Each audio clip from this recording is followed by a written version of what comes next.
Il existe une fenêtre de tir très courte pour assurer un avenir vivable pour tous. Les choix et les actions pour cette décennie auront des répercussions aujourd'hui et pendant des milliers d'années. Cette phrase, c'est l'une des nombreuses conclusions du tout nouveau rapport du GIEC, donc le groupe d'experts de l'Organisation des Nations Unies sur le climat. Alors vous allez me dire peut-être encore un rapport sur le climat. Et oui, c'est vrai qu'on a eu 3 rapports du GIEC sortis en 1 an et demi. On en avait parlé déjà sur ce format des actus du jour à l'époque. Mais là en l'occurrence, c'est sûrement le rapport le plus important. En fait, ce nouveau rapport des scientifiques du GIEC, c'est une synthèse de tous les autres rapports, et le GIEC en sort des comme ça tous les 6 à 9 ans. Bref, c'est absolument essentiel, et je vais donc vous le résumer en quelques minutes. C'est le sujet donc à la une de nos actualités du jour aujourd'hui sur YouTube et en version podcast audio, et évidemment, pas d'inquiétude, on va parler du 49.3 et de la réforme des retraites juste après. Alors, le premier constat de ce rapport des experts et scientifiques du climat de l'ONU est sans appel: les activités humaines ont sans équivoque provoqué le réchauffement de la planète. Alors je sais, ça peut paraître complètement évident que ce sont les activités humaines qui réchauffent le climat, mais il faut voir que ça ne l'est pas pour tout le monde malheureusement. En effet, en 2019, un sondage du Forum économique mondial a montré qu'une personne sur 3 dans le monde ne sait pas que nous sommes la cause de tout cela, à cause de nos émissions de gaz à effet de serre notamment, et les réponses des Français ne sont pas bien meilleures d'ailleurs que la moyenne mondiale. Concrètement, le rapport donne un chiffre: les températures se sont déjà réchauffées de plus de 1,1 degré par rapport à 1850. Et ce qui est assez marquant, c'est que les scientifiques de l'ONU pour le climat estiment possible que le réchauffement dépasse 1,5 degré à court terme, autour de 2030-2035, au vu de la trajectoire actuelle. En effet, pour limiter le réchauffement à 1,5 degré par rapport à 1850, il faudrait diminuer nos émissions de gaz à effet de serre de moitié d'ici à 2030, ce qui est un enjeu absolument énorme. Or, de nombreux projets déjà engagés, souvent considérés comme des bombes climatiques, pourraient rendre tout cela impossible. Et ce seuil de 1,5 degré, pourquoi est-ce qu'il est important ? Il est marquant car c'était l'objectif principal de l'accord de Paris sur le climat en 2015, et ça paraît peu peut-être dit comme ça, 1,5 degré, mais en réalité, à l'échelle mondiale, et pour tout un tas de raisons qu'on aura l'occasion de développer, les conséquences sont très nombreuses. La deuxième conclusion clé à retenir de cette synthèse, c'est la suivante: 3,3 à 3,6 milliards de personnes vivent dans des conditions hautement vulnérables au changement climatique. On parle donc de quasiment un habitant sur 2 sur la planète Terre qui vit donc dans des contextes hautement vulnérables au changement climatique. Et vous le voyez, la citation du rapport du GIEC est bien au présent, pas pour un futur en 2050 ou en 2100. On parle bien de conséquences du changement climatique qui sont déjà là et qui vont s'intensifier dès maintenant. Les scientifiques du GIEC indiquent que les conséquences sont pires que ce qu'ils avaient prévu par le passé. Ils écrivent notamment, je cite: dans tous les scénarios, de nombreux risques liés au climat sont plus élevés que ce qui était estimé par notre précédent rapport en 2014. Voilà donc forcément pour le constat très alarmant. Je ne rentre pas dans les détails parce qu'on a déjà eu l'occasion de beaucoup en parler. La question notamment des catastrophes climatiques qui sont vouées à se multiplier et à s'intensifier, l'impact sur des milliards d'habitants sur Terre. Tout le monde est concerné, mais certains à un degré beaucoup plus important, et surtout d'ailleurs assez souvent dans les pays les plus pauvres qui sont déjà en difficulté. Bref, beaucoup de choses qu'on a beaucoup évoquées, mais qui sont rappelées une nouvelle fois ici. Alors si on regarde maintenant au niveau des solutions, il y a 2 choses majeures à faire selon le GIEC. D'abord, première chose, limiter au maximum les conséquences sur la population. Alors là, on parle par exemple de réformer les systèmes de santé, de préparer aussi les infrastructures aux événements extrêmes qui sont donc de plus en plus fréquents. On peut parler de vagues de chaleur, de feux de forêt, d'inondations, etc. Bref, il y a un travail de préparation pour armer tout simplement les différents pays du monde à ces conséquences potentiellement désastreuses. Et la deuxième chose à faire, évidemment, vous vous en doutez, c'est au-delà de s'attaquer aux conséquences potentielles, de s'attaquer aux causes, c'est-à-dire donc de réduire énormément les émissions de gaz à effet de serre. On en parlait à l'instant. C'est des émissions qui sont causées notamment aujourd'hui par notre utilisation massive des énergies fossiles, donc le charbon, le pétrole, etc.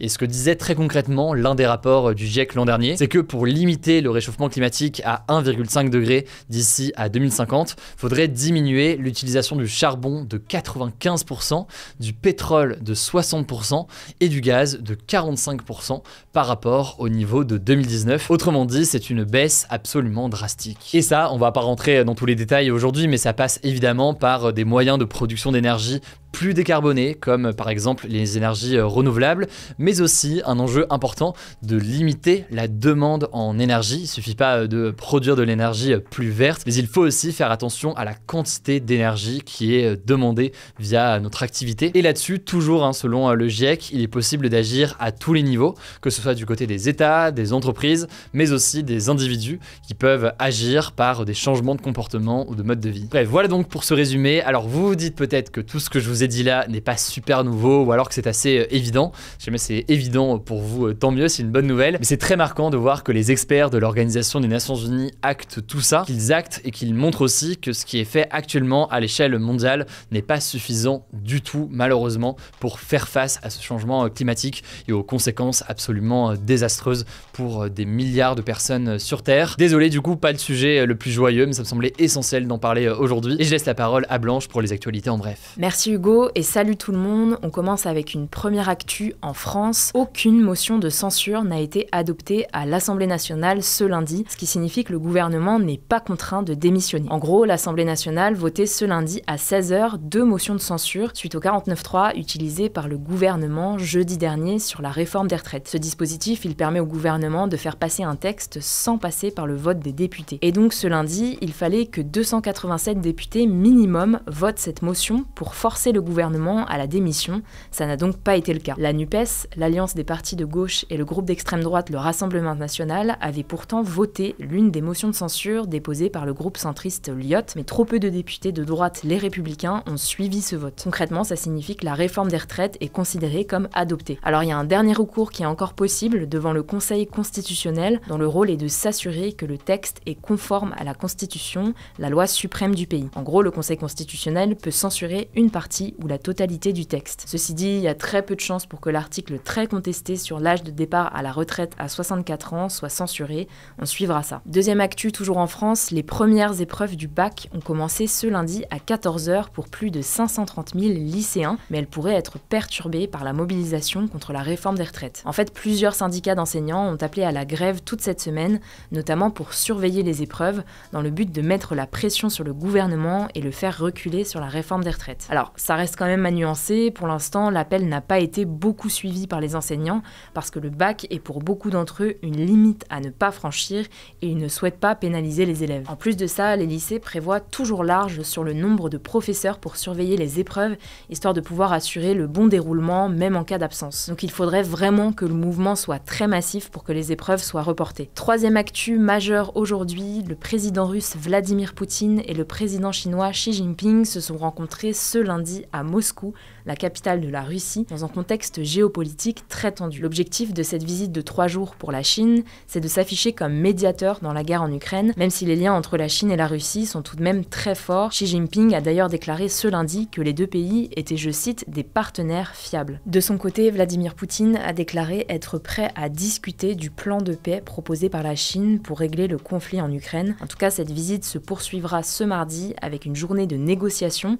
et on devrait d'ailleurs avoir des déclarations des deux dirigeants. Et c'est pas la seule visite marquante. En effet, ce samedi, Vladimir Poutine s'est rendu en Crimée pour le 9e anniversaire de l'annexion de cette péninsule du sud-est de l'Ukraine par la Russie. Il n'y était pas allé depuis 2021. Ce dimanche, il s'est aussi rendu dans la ville de Mariupol, dans l'est de l'Ukraine, qui a été dévastée par les bombardements et prise par l'armée russe en mai 2022. C'est assez marquant car c'est la première visite en zone conquise du président russe depuis le début de la guerre et c'était d'ailleurs une visite surprise. Il est arrivé en hélicoptère et il a fait un tour de la ville au volant d'une voiture.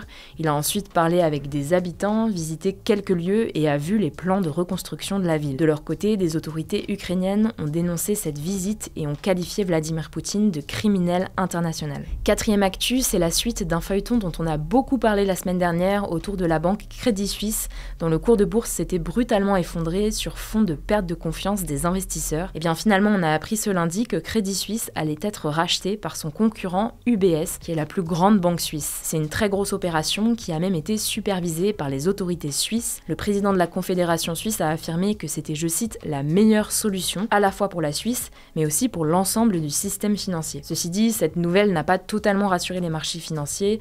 Plusieurs banques ont vu leur cours de bourse chuter ce lundi. On vous a mis des liens en description si vous voulez avoir plus de détails. Cinquième actu aux États-Unis, le Wyoming est devenu le premier État américain à interdire la pilule abortive, un médicament qui permet de mettre fin à une grossesse avant 10 semaines. En fait, depuis que la Cour suprême, qui est donc la plus haute instance judiciaire américaine, a annulé en juin 2022 le texte qui garantissait le droit d'avorter dans tout le pays, une quinzaine d'États américains ont décidé de bannir le droit à l'avortement de leur territoire. Mais ce vendredi, c'est une nouvelle étape qui a été franchie. C'est la première fois donc que la pilule abortive est rendue illégale sur un territoire américain. Ce médicament, c'était l'un des derniers moyens légaux pour interrompre une grossesse, comme l'avortement chirurgical est déjà complètement interdit. Et c'est pas tout, le gouverneur républicain de l'État, Mark Gordon, donc du même camp que Donald Trump, veut même aller plus loin et inscrire une interdiction totale de l'avortement dans la constitution du Wyoming, la loi suprême de l'État. On suivra ça. Sixième actu, en Nouvelle-Calédonie, un archipel français situé en Océanie, les plages de la capitale Nouméa vont être interdites à la baignade pour au moins 8 mois après des attaques de requins. En fait, la décision de fermer les plages a été prise au mois de février après l'attaque mortelle d'un touriste australien par un requin. Et la maire de Nouméa vient de décider de prolonger cette interdiction jusqu'à ce que des barrières anti-requins soient installées pour sécuriser les plages. Il faudra donc patienter au moins jusqu'au 31 décembre pour pouvoir de nouveau s'y baigner. Enfin, dernière actu, et c'est une bonne nouvelle, le journaliste Olivier Dubois, correspondant pour plusieurs médias français au Mali,